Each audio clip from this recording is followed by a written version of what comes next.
بسم اللہ الرحمن الرحیم۔ ناظرین کرام، آج اکاڑا کے ایک نوجوان کی انتہائی کربناک ویڈیو دیکھ کر دل بہت دکھا۔ اس نوجوان نے اپنے معاشی حالات، اپنی تکالیف، اپنی پریشانیاں بتاتے ہوئے ویڈیو بنا کر خودکشی کر لی۔ یہ بڑی کربناک صورتحال ہے۔ آئے دن ایسی ویڈیوز دیکھنے کو ملتی ہیں کہ لوگ اپنی پریشانیوں کی وجہ سے خودکشیاں کر رہے ہیں۔ میں گزارش کرنا چاہتا ہوں ان تمام احباب کی خدمت میں جو ایسا سوچتے ہیں کہ خودکشی کرنے سے شاید ان مشکلات سے نجات مل جاتی ہے۔ اگر ایسا سوچتے ہیں تو بہت برا سوچتے ہیں، اور اس سوچ کا حقیقت سے کوئی تعلق نہیں۔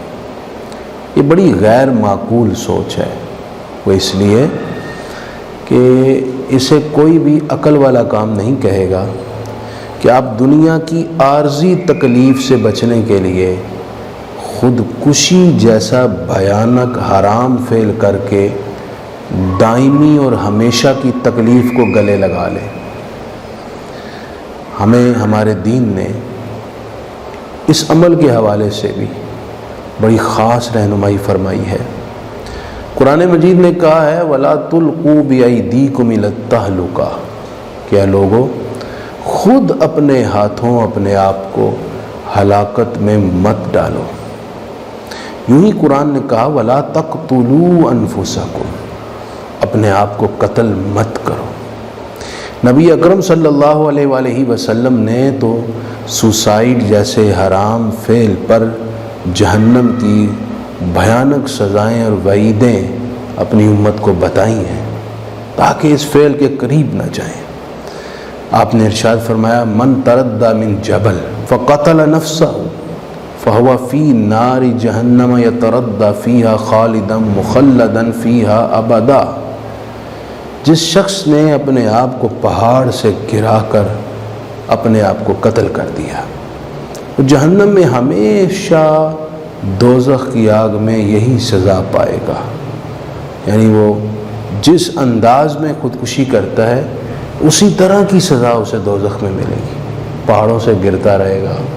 اگر خود کو کسی نے جلا کر خودکشی کی تو جہنم میں خود کو جلاتا رہے گا۔ جس انداز میں جس طریقے سے اس نے اپنی جان لی اسی طریقے کی جہنمی بھیانک صورت میں اسے سزا دی جائے گی، اور وہ طویل مدت دوزخ میں رہے گا۔ اگر مسلمان ہے سزا پا کر معافی مل جائے گی، وگرنہ کافر ہے تو وہ تو دوزخ میں ہی رہے گا۔ یہ سوچنا کہ مشکلات آئی ہیں تو خودکشی سے مجھے راحت مل جائے گی، ایسا نہیں ہے۔ حدیث پاک بتا رہی ہے کہ اس طرح کا فعل کرنے سے ایک بہت بڑی مشکل، عذاب اور سزا اور طویل مدتی مشکل بندہ اپنے گلے لگا لیتا ہے۔ صبر کریں، یہ دنیا کی زندگی ہے، یہاں نہ خوشی ہمیشہ ہے نہ تکلیف ہمیشہ ہے۔ خوشی بھی عارضی ہوتی ہے اور تکلیف بھی عارضی ہوتی ہے۔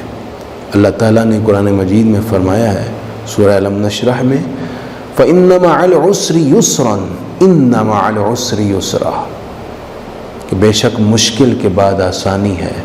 بلکہ ان دونوں آیات میں ایک خاص رمز یہ ہے کہ اگر کسی کو مشکل آتی ہے تو اللہ تعالیٰ اس کو بدلے میں 2 آسانیاں عطا فرماتا ہے۔ مشکل وقت آیا ہے، آپ ٹوٹ گئے ہیں، پریشان ہو گئے ہیں، اپنے آپ کو سنبھالیں۔ ہمارا دین ہمیں ایسے مواقع پر صبر کا حکم دیتا ہے۔ اللہ پر ایمان پختہ رکھیں۔ اگر دھوپ کے بعد چھاؤں ہے، رات کے بعد دن ہے، گرمی کے بعد سردی ہے، تو یاد رکھیں مشکل کے بعد آسانی بھی ہے، تکلیف کے بعد راحت بھی ہے، اور انشاءاللہ وہ راحت جلدی دیکھنے کو ملے گی اگر بندہ صبر کرنے والا ہو۔ لا الہ الا انت سبحانک انی کنت من الظالمین، یہ آیت کریمہ کثرت سے پڑھا کریں، اس سے مشکل وقت سے نکلنے کی کوئی نہ کوئی راہ پیدا ہو جاتی ہے۔ اللہ کریم توفیق نصیب فرمائے۔